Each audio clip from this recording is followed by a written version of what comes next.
Your boys are back on That's a Tap. DJ, I'm CT. We're here to talk about boxing again.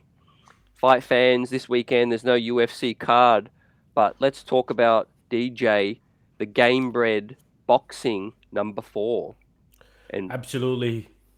Yeah, more. man. How are we feeling? Ab- Absolutely, man. Like, obviously, a non-UFC week. CT, always good to see you.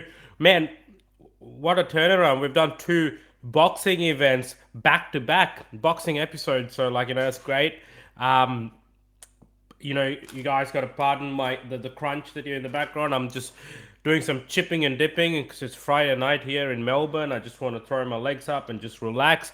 But obviously, want to talk about two big events that are taking place over the weekend. So like you said, we're going to start with that Gamebred boxing card.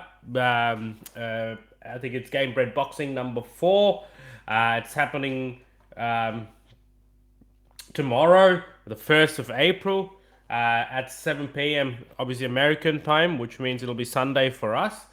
Man, it's a great card, to be honest. There's a lot of who's and who's in there. For the Australian viewers, just so you know, it's on the 2nd of April. The card starts at 11 a.m. Right, so you can I believe you can order it to Fight TV. Yeah, for around $50, I think. But yeah, look, getting back to the card, there's some big names in there. Like the biggest of all, man, is in the main event, boxing Hall of Famer. One of the greatest to ever do it, Roy Jones Jr. Man, he not only did he have a great boxing career, hey, his pop career wasn't that bad either. You know what I mean? He's got some bangers. There's some music that he's done that I love. Robert Whitaker walks out to one of his songs. Uh, so it's great to see. I mean, I was a bit surprised when it got announced, given the age difference. Obviously, he's taking on Anthony Showtime Pettis, who is a former UFC lightweight champion, currently with the PFL. Has had a string of bad luck, obviously, with some losses in the PFL, and now trying his hand in boxing, taking on Roy Jones Jr. CT, when you heard the name Roy Jones Jr. and when you saw he's fighting Anthony Pettis, what were your thoughts? I thought only Gamebred could make this happen. The BMF. Absolutely, man. Never, never in any figment of my imagination. A few months ago, did I ever think I'll see Roy Jones Jr. fight Anthony Pettis? But hey, look, we saw Roy Jones fight Mike Tyson a couple of years ago. Obviously, age caught up to them, and he was still there was a little bit of vintage Roy Jones, but not to what we're known from him, during his prime. So look, it could be entertaining. They're fighting across 8 rounds, 3 minutes each. What can we expect in this fight, CT? We can expect a KO, I think. I mean, you see the face off, you see the graphic there. Pettis looks like he's thickened up, like you were saying pre-show. But Roy Yeah, Jones, 8 rounds. These guys aren't coming in here for cardio. I think absolutely not. they're trying to lay some wood. And Yeah. I was saying, I like Roy Jones' chances. How Roy how are you Jones feeling? going with a veteran. Absolutely, man. Like, I mean, you can never count him out. You're right. Like, I don't think either guy's planning to go the whole distance. Especially for Roy Jones Jr. The sooner he gets this done, the better, because obviously, the fatigue's going to kick in. Same with Pettis. Notably, he's gotten a lot bigger for this fight. Um, and look, there's a big age difference as well. Roy Jones Jr. is 54, Pettis is 36. It's happening in Pettis' hometown, Milwaukee, Wisconsin. I hope I said that right. What's the name of the Yep. arena? Was it Fizzer Fizzer Forum. Fizzer Forum? Yeah. So look, man, it's a yeah. So I'm actually leaning towards the veteran as well. What's his name? Roy Jones Jr. He's been living and breathing boxing, man. He's a legend of the game. Anyone who loves combat sports, you would have definitely have him in your top 5 best fighters in the world. So I'm still going to give that experience the edge. And hoping he gets it done. Nothing against Pettis. I actually like Anthony Pettis. I think he's a great fighter. He's very entertaining whenever he fights. Only one of the few fighters to have knockouts across three divisions in the UFC, because he fought in three Yep. different divisions. So yeah, uh, that's my prediction for the main event. Roy Jones Jr. But here's the thing, here's the catch. If Roy Jones Jr. doesn't knock him out, that means Pettis. If it goes the distance, I think Pettis takes it. Yep. Yeah, agree. And so he should. He's the most youngest fitter and Yeah, most recent fighter. You know. and let's not forget he's currently active as well. He's signed with Mm. the PFL. So Yep. yeah. Yeah, great point. Yep. And what can we expect from the rest of the card? Because yeah, correct me if I'm wrong. Do you think this is the best Gamebred event to date? Absolutely, man. Like the Gamebred cards have been getting bigger and bigger and bigger, right? Like obviously, with this card, it has the most prominent names in terms of name value. Right, it definitely stands Mm. out by a mile.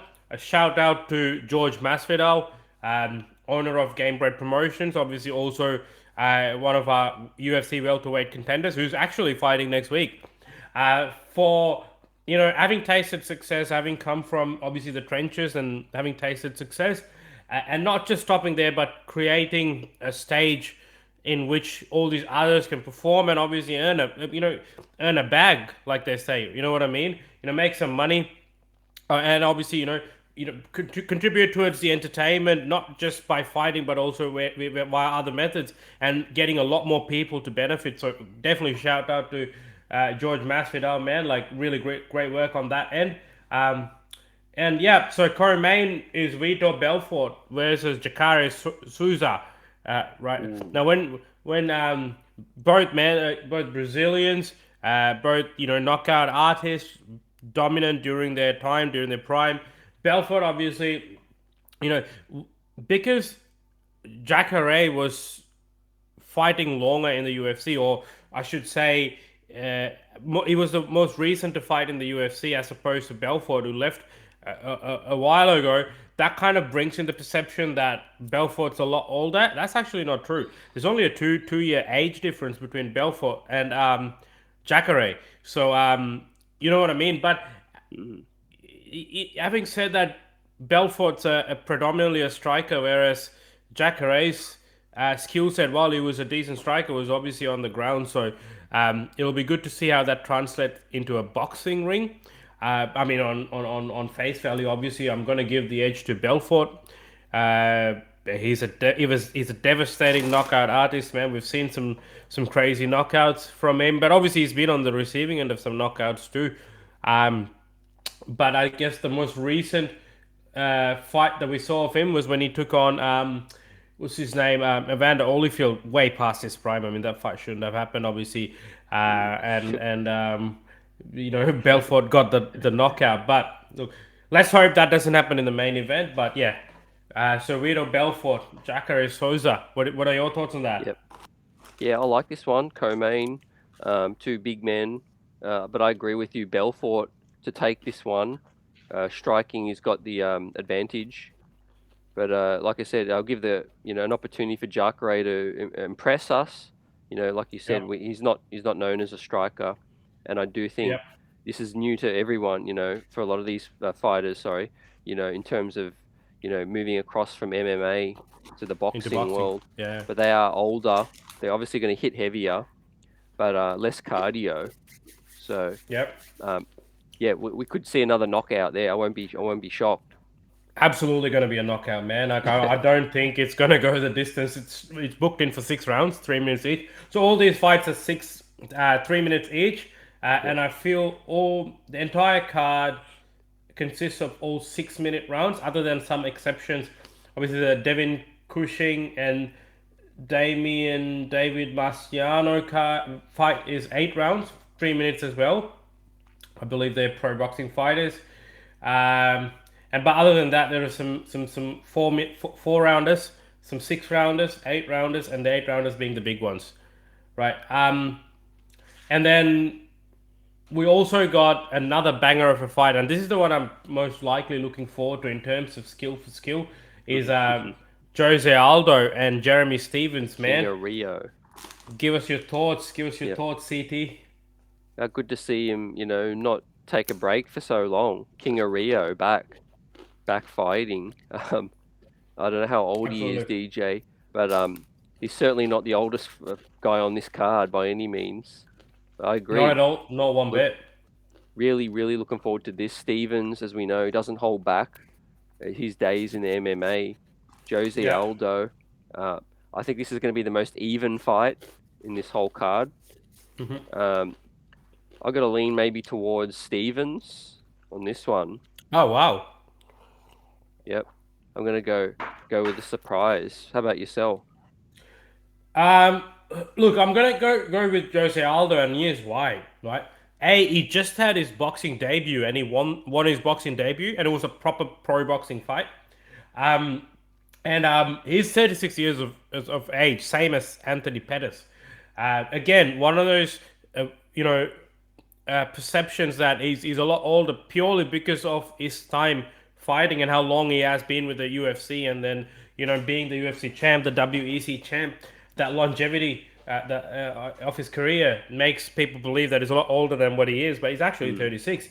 Um, and he's still, you could argue he's still in his maybe towards the rear end of it, but still in his fighting prime, and just like Jeremy Stevens, who's also currently signed with the PFL and who's also coming off a loss. Um, I just think Aldo is a really good boxer, very technical boxer. If the UFC, if he weren't signed to the UFC, and if he were to have signed with a boxing promotion, I have a strong believer that he would have been a very successful boxer. Right. mm, I think he's got a very tight technique. Obviously, he's known for his kicks in the UFC, but his boxing is quite up there as well. While it was a loss on his record, some of his boxing attributes were available for us to see when he fought Peter Yan. I know. Look, it's a good boxer. Jeremy Stevens is also a really good striker, a good boxer as well. mm. He's got some good boxing skills, but I think he also takes a lot of damage, and I think Jeremy Stevens is a lot more hittable, Yep. which will probably lead to his downfall. So I'm just going to go with Jose Aldo on this one. Okay. Yep. Definitely. I think it's going to be close for that Yeah, one. Um, but yeah, we got to talk more about the big event this weekend. No yeah, disrespect to this one, and yeah, Masvidal will shout you out on Twitter when we post this episode. I love what he's doing. Just a quick yeah. word on what Masvidal's doing. Yeah, man. Like absolutely. Like I said, extremely respectable.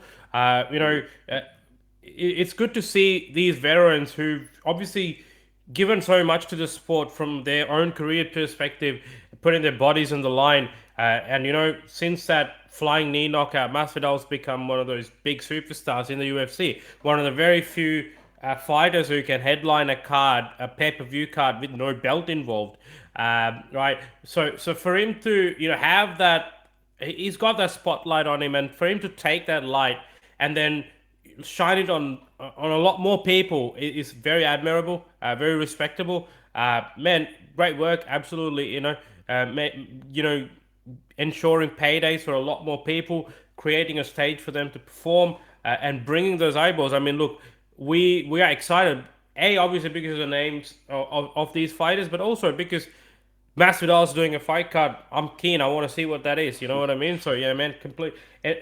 Shout out to Masvidal. Keep it up, and we'll be tuning in each time there's a Gamebred boxing event. yep. Perfectly said, DJ, man. Love what he's doing, and his legacy. He's building it still. He's still Yep. an active fighter, but he's building a legacy for after that, and he's opening the door for so many other fighters to continue to earn, support their Yeah. families, Yep. provide entertainment for us fans. So yeah, for that, Yeah, and salute. and we got to mention as well, man. Like obviously we haven't delved too deep into this card, but there's some up and comers that is giving. This is a massive stage, right? And for a lot of bigger promoters to watch out and kind of look for talent. There's a big stage, and he's setting that stage for all these new up and comers, these amateurs to come in and, amateurs or pro fighters, obviously, but we're just starting off for them to come in and have that stage to perform and put their skills on display to the wider world. So that's another big monumental effort right there. Yep, facts. Now, the other big event this weekend, Mr. AJ, Anthony Joshua, fighting at USA Franklin. What are Yeah, your thoughts on this? This is a pretty significant fight in his career for me personally, yeah, DJ. He's even made some quotes that if he loses, he's going to retire. So yeah. that's kind of disrespecting, but also respecting the opponent. Maybe. What did you Yeah, think? it's look, I'll come to that comment a little bit later because it was an interesting comment to make. Because I mean, look, he's had two losses to Usyk, right? But Usyk's also arguably one of the best technical heavyweights out there.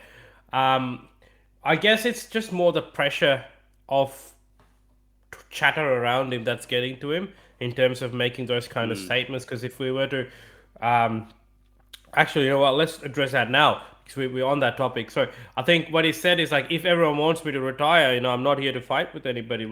I'll retire. That's the actual quote, right?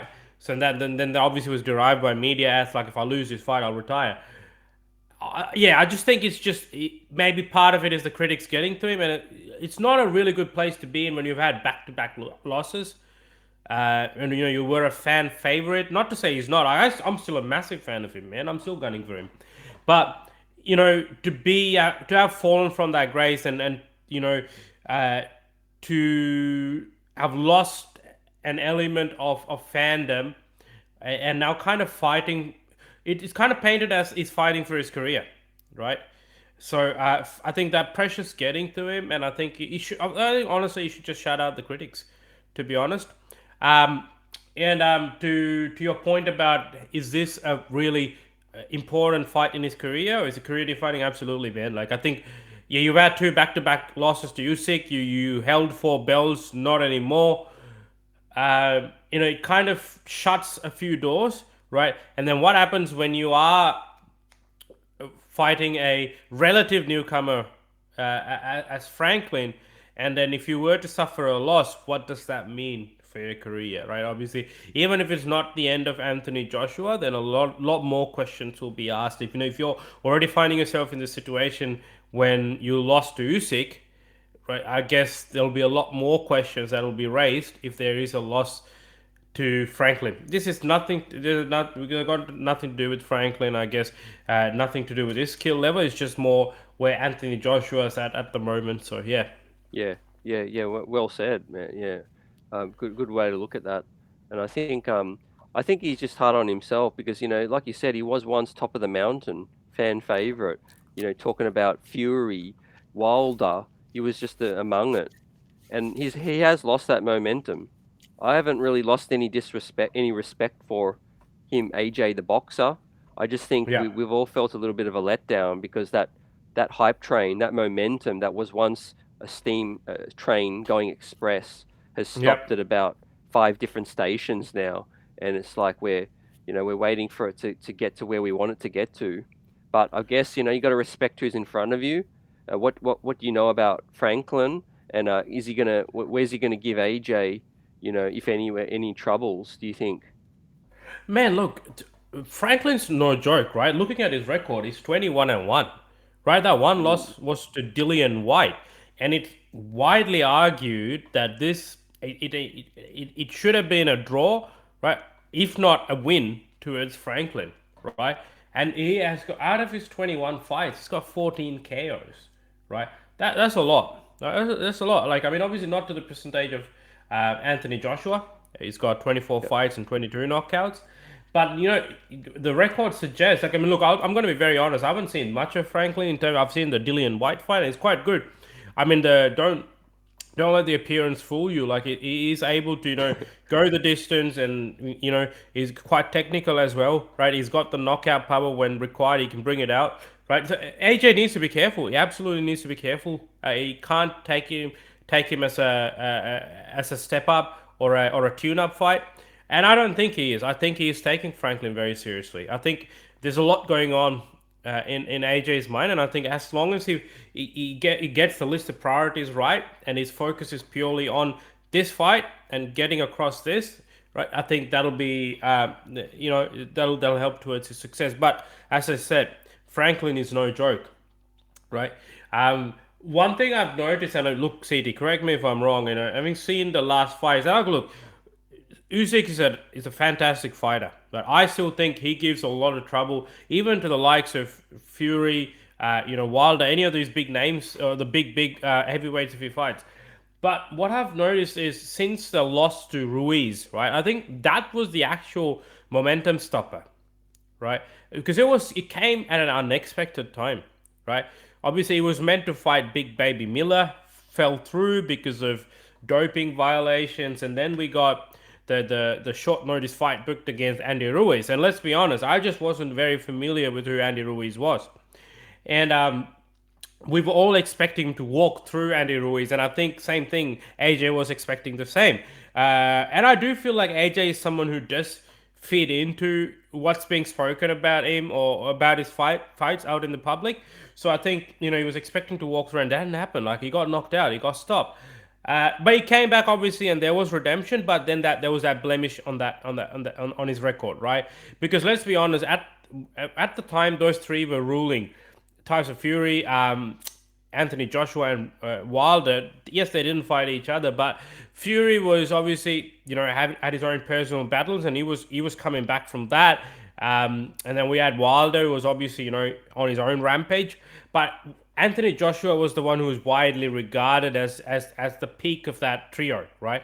He was the top of he was the cream of the crop, because of holding those four belts, taking it from Klitschko, I believe.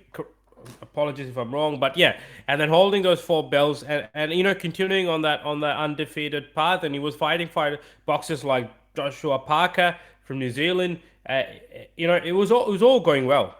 It was all going well for Dillian White. And then obviously the Ruiz thing happened. He got redemption, and we thought, okay, maybe he's back now. It's a different Joshua.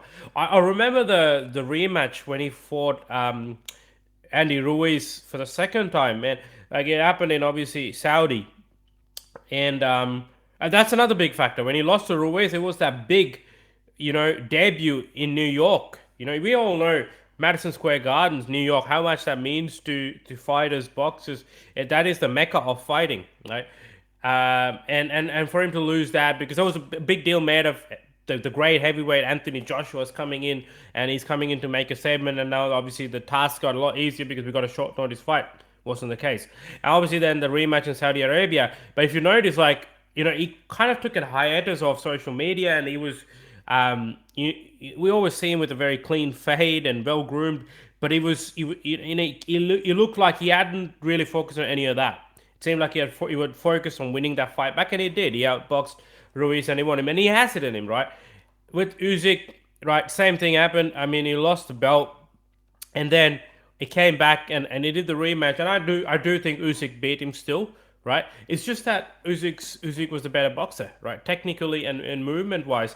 I just feel like sometimes Joshua tries to impose himself based on his structure, and he doesn't move as much as some of these other fighters, right? He sometimes turns out to be a stationary target that can be hit, right? Obviously, when you look at the physique as well, and all the conversation about physique goes out the window when you think about Tyson Fury and how he looks and what he does in the ring, the polar opposite. So, but nonetheless, I just feel like Anthony Joshua's body type it does slow down as the fight progresses, right?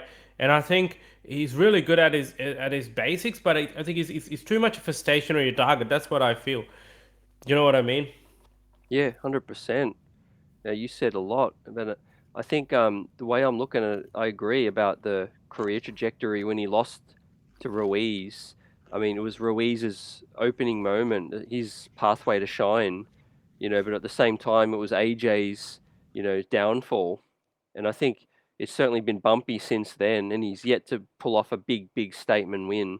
He's obviously fought the great Usyk and other fighters. But I think with him, I think it encapsulates my feelings in boxing, DJ, about we all know how frustrating we get when the best don't fight the best. And I think like especially in life, sometimes you just don't know when things can go sideways or take another direction. So seize the moment when it's there. Fight the best. For any fighter that's trying to duck another fighter, right? You just never know. You might lose on your pathway and never get that big event ever again. So if it's there to be made, just make it. Because at least if he lost against the best, he could say, "Oh look, I fought the best, Wilder, Fury, whoever it was, I lost. No one's going to disrespect him anymore." But if you lose to someone that's a lesser light, you're going to lose a lot more in terms of your reputation.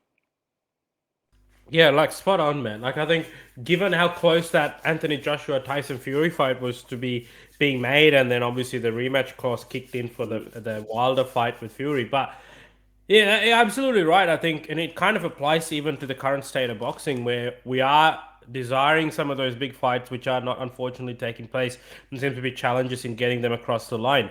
Um, Look, it's I guess it's the nature of boxing, and I've always well, this might be a sidestep to what we're talking about, but I've always wondered, like, why is it that in the UFC we see these kind of fights being made so easily, right? We rarely have fights that are big fights that are not being made. I mean, John Jones and Francis Ngannou comes into mind, right?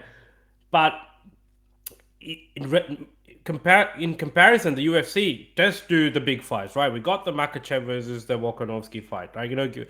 Those kind of big fights, you always get it, right? You got the Khabib Conor fight. And whenever there's a big fight to be made, the UFC makes it. And why is it so difficult to do that in boxing? And I guess the reason is there's so many different promoters and managers. The UFC is a promotion of its own, right? And they've got their fighters contracted to them. So contractually, they're obliged to fight when a fight contract is sent out, and if it's reason, obviously within reason, and there's contract negotiations and all that. But still, right? Whereas here, in boxing, we see like we got big players like Top Rank, Matchroom Boxing. They're all like, obviously there's a bit of ego that comes into play too. So you got to deal with personalities too. Who gets the biggest split? Who's gonna do this? Who's the A side? If Joshua and Fury were to fight, how do you determine the A side? You know what I mean? It's a big task. So, which is what I believe is the holdup against Fury and Usyk. So that's one of the main reasons why there's been delays. If you imagine, Yeah. if there was only one promoter and all the boxers were signed up to that, right? There's obviously pros and cons to it in terms of how much money you make and all that comes plays a factor too. But in terms of purely matchmaking, if it was hypothetically just one promoter having control of or having signed up all the boxes, making these fights would be easy because they're all under the same banner. Whoever fights who, the promoter still makes the same profit. Yeah. They make the profit, right? So I guess that's a big factor in terms of these matchups not being made. Man, look, back to this matchup with AJ and Franklin. Man, I honestly want AJ to win. I think it's like one of those people who have that it factor, like the McGregors. If the sport's better with him in it, right? I'll still be open, man. I'll be very open to seeing a Wilder versus Joshua fight, right? I mean, but both kind of Sure. in Sign me similar up. trajectories. Yeah, how exciting is that? Like they're in similar trajectories, but the only difference is Wilder's come back and got a win, Yeah. right? And then Joshua's yet to have that comeback fight, which is what he's doing now. I know he was calling out Fury or saying, look, once this is done, if the Usyk thing falls out, let me and Fury fight. I think I would actually like to see the Wilder Joshua fight, right? Yeah. That makes a lot more sense, Makes and sense. the Usyk and Fury fight, right? Yeah. So yeah, Because they're we'll both see. We'll see lost. what happens, man. Yeah, they They're both both. lost. So yeah, Yeah. It's kind of like that pathway, that trajectory that's meeting. Fury, Usyk, Wilder, Joshua, who have lost a few to the big names. yeah, You know. Like you said, yeah, it just makes so much sense. It makes too much sense not to make it. Yet, time and time again, they just don't give us these fights in their primes. Now the yeah, whole moment's lost. That's what I was trying to say before. There's this moment you've got to seize the yeah. momentum when their Seize the names at the moment. highest. Can you imagine how much moolah, bread, dollars that a Wilder Joshua fight would have made, or a Fury Joshua Yeah, fight in would have the made in heyday. yeah Oof. in Wembley or whatever. Yet they continue to just, I don't know, spit on Yeah, it but for whatever the reason, problem and the is, yeah, fans. the reason is like who gets the biggest split, who gets more of that profit. Obviously, there's a lot of profit, but who gets it? And each guy is saying, "Oh, but we're the A side. We're the A side." Oh man, like there was an Next thing is, interesting. yeah, Yeah, sorry, you go. just before you make that point, next thing we're going to be seeing, like we're seeing Roy Jones and we'll be seeing AJ Wilder on Gamebred Boxing 59. Yeah, man. Nah, like, look, I'll be look. I really want to see this Fury Usyk fight. I just think if that fight doesn't get made, it's going to be the biggest missed opportunity ever in combat sports history. Like at least for our generation, right? You have the opportunity at your doorstep to have a unified champion in the most electrifying division in boxing, right? And you got two of the best boxers, the two of the best boxers to ever, best heavyweights, to ever set foot in that ring, willing to, fight each other. Let's put the politics aside. Let's somehow make this happen, man. Like, I mean, look, I can't contribute much, but I'll put $50 towards the Yeah. purse if you want to do the 50-50 split. You know what I Get mean? get mediation involved. Talk them into some Oh, sense, because, like I said, next thing you know, one dude breaks his leg or breaks his arm, and he can't fight for a few years. Then the moment's lost. Then someone else comes up, Andy the Destroyer. Then yeah. like, you Do just this. never know.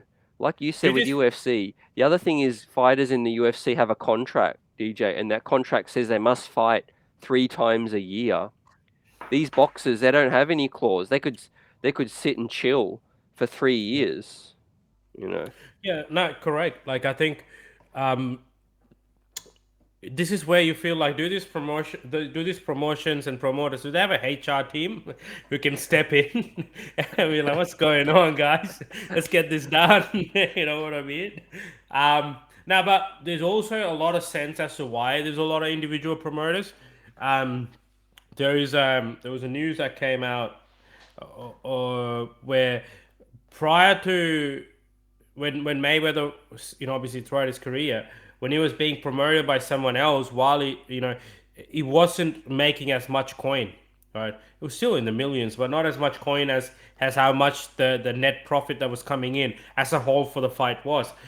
And since he started his, Mayweather promotions, is when he started to see those big bucks, the 100+ million fights, and that makes sense, and that's why all these fighters want to have their own, promoters, promotions, and then kind of have that Mm. that setup, right? Making more money, maximizing the purse, maximizing the revenue, and look, it's smart. Yeah, at the end of the day, they are putting their lives on the line. They're risking it all. I'm never against making money.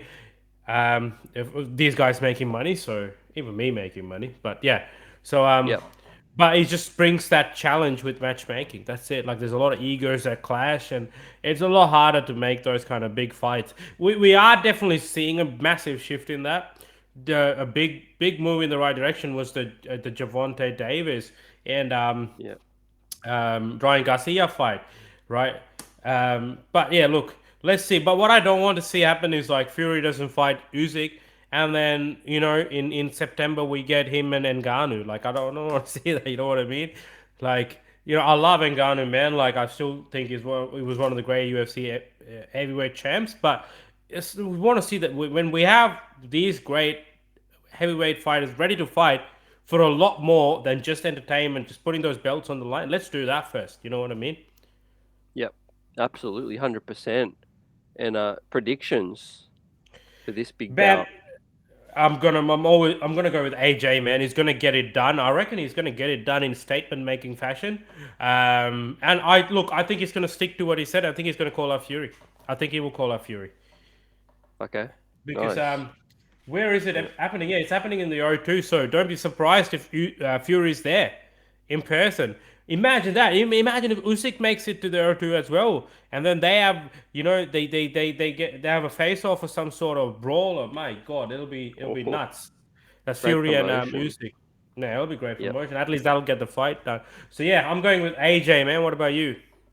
Yep. AJ for this one too, all the Yeah. way. Look, I'm gonna say KO, but it's definitely a matchup where he could definitely win by decision Yep. as well. You see the face off there. He's got the size, the height advantage, the reach. So let's Yep. see. Yep, yep. But he did. Dealing with the But he did. pressure.